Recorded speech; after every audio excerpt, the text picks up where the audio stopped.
What's up? What's up?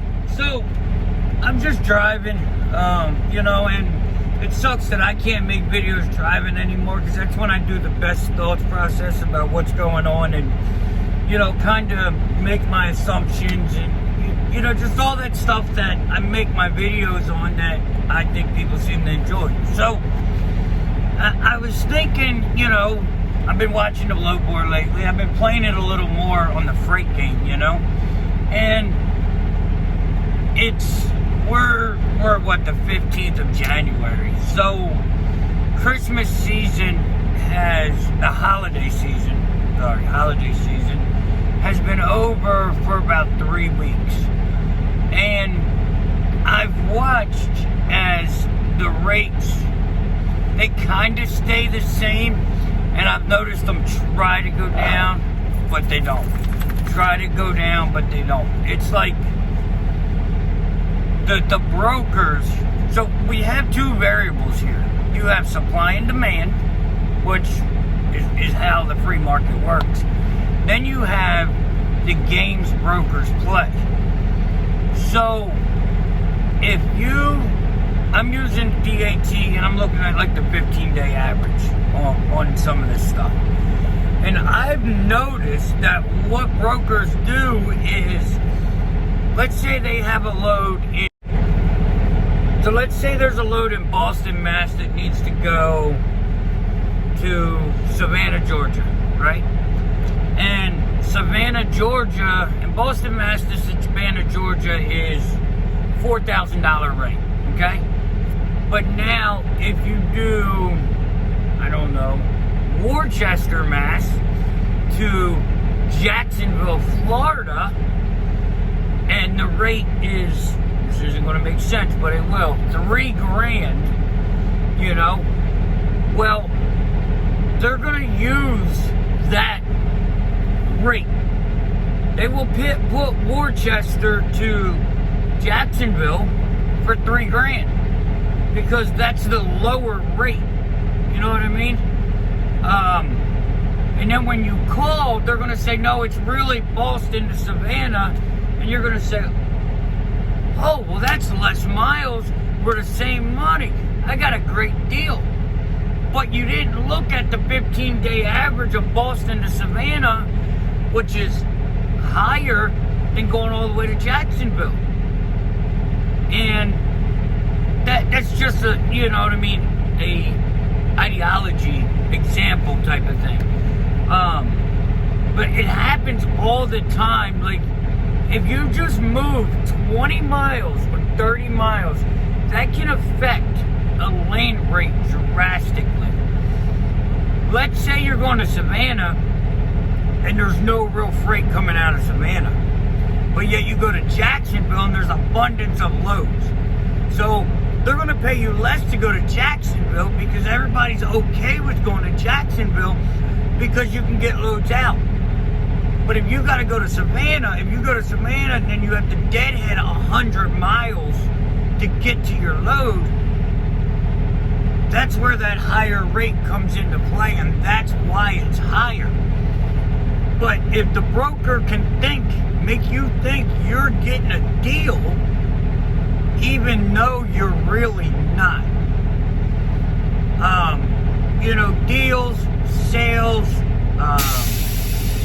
discounts, all that stuff is based on mind and perception. So if, let's say I'm charging $10,000 for something, and it's only worth $5,000. If I can make you think you are getting a deal at $10,000, even though it's not worth $10,000, you're going to buy it because you're going to think that it's a good deal. And that is the same thing with what we do. I'll call on loads and the 15-day average would be $1,500. Well, they'll try to hit you at $1,200. The reason for that is they're trying to bring them back down. So if they get you at 15 and over the next 10 days they get it covered for 12, right? 12. Well, now your 15-day average is going to say 12. Now they're going to start hitting you at a G. Boom, boom, boom. Same thing. Hit that for a couple weeks. Now your 15-day average is 1,000. Bring it down.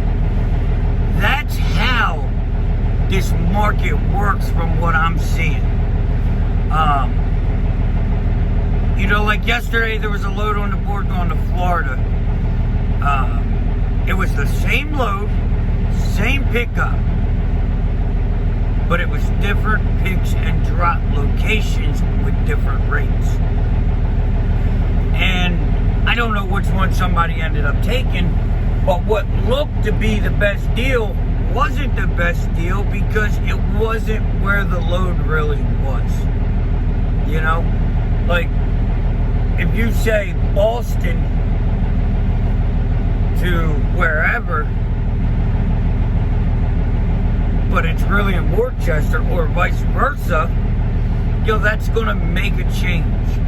And we need to be aware of that.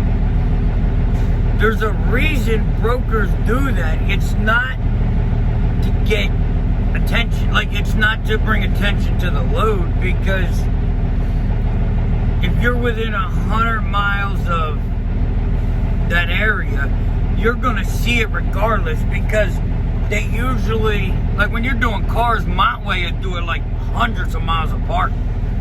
They'll put a Philadelphia, they'll say Philadelphia, Pennsylvania, and it's really Altoona. Now that is to get attention to the load. But when you have 3 loads in 3 different towns in the same search parameter within 50 to 100 miles on the freight board, that's the game they're playing. Now, there's no question that since the holidays are over, that the volume has crunched a little bit, but it hasn't crunched enough, because up until last week with the whole thing that happened at the Capitol, stocks were staying steady because people are playing the consistency game, the predictability. Like, people believe one president is more predictable than the other. So they're a little more comfortable now than they were, because like that stuff could change before.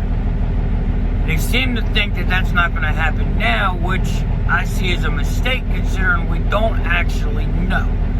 But that thought and behavior is keeping the market at an even keel.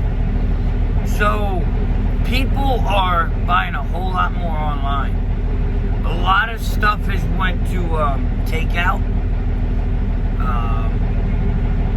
ordering online, buying stuff and taking it home, which means you need more packaging products, you need more bags, you need more silverware, you need more napkins, you need more receipt paper, all that kind of stuff that goes into everyday life. That is what brings the volumes in the market up. Like, I was at a paper factory yesterday. I got rolls of paper in the back now. 20 trucks in line for brown paper. Well, this paper goes to all different stuff, for all different kinds of stuff. And I was talking to a guy, and a lot of it's packaging products. Because if you look at donuts now, you go into the store, you used to be able to pick up a donut, put it in a bag. Now it's in a plastic wrapper. Now they're in paper wrappers. Now they're in paper bags. We're getting away from the plastic bags, which means paper products are up now. So that commodity needs moved more. Yes, we're getting away from the plastic bags, but the plastic, we use plastic for so much that just not using the bags doesn't change a whole lot. It changes the volume a little bit, but it doesn't take away as much as the paper bags do, because the paper bags are coming out of nowhere. the plastic bags and plastic stuff's not going away, so to speak. It's just being used in different areas. So the world we live in, the volumes are a little more consistent and demanding of a truck driver because we're moving more stuff now. And I was talking to some brokers, and they told me ever since 2020, when the Rigaroni, come alive, and Amazon kind of blew up. Amazon has their own postal service now, essentially. They have their own transportation, they have their own trailers. They have everything except all the trucks. Now, there's a reason that Amazon, one of the biggest companies in the world, has everything except for their own semis. Think about that. Think about why do they not? Now, they have semis, they have day cabs, but why don't they have sleeper trucks like we run? It's not cost efficient. So that tells me that we're moving stuff cheaper than we should be. Because if we weren't, they would have to buy trucks. And now, yeah, we have to keep it consistent and, competitive, but we don't need to be giving our shorts away. And now that Amazon is doing all this power-only stuff, there's very few trucks with trailers right now. They're having a hard time getting a truck and a trailer because some loads still need moved with a truck and a trailer. They're not going to send a trailer out to the middle of nowhere when there's no way to get that trailer back. And they're not going to pay a guy $1,000 to drop the trailer and then bring it back. It's not cost effective. So there's so much changing in the market that I believe in 2021 we're going to see a lot of changes for the good. But we're only going to see them if me and you and the truckers and business owners of America stand our ground. Remember, a broker does not own this truck. A broker does not run this truck. Brokers move freight. If enough people say no in a short amount of time, a broker will panic. A broker will pay your rate. But guys, we got to stick together. If you see a 15-day average, hold that gun. Very rarely do I try to run for under a 15-day average because I feel like I am hurting the market by allowing the games to go on. So that's just, something that I kind of, was thinking about and driving down the road. And as a truck driver, I have been able, you guys may or may not have noticed this, parking isn't the issue it used to be. Now we're still in the beginning of the year, I get it, but it's not as hard to find parking. Why is that? They didn't build parking spots. I pulled into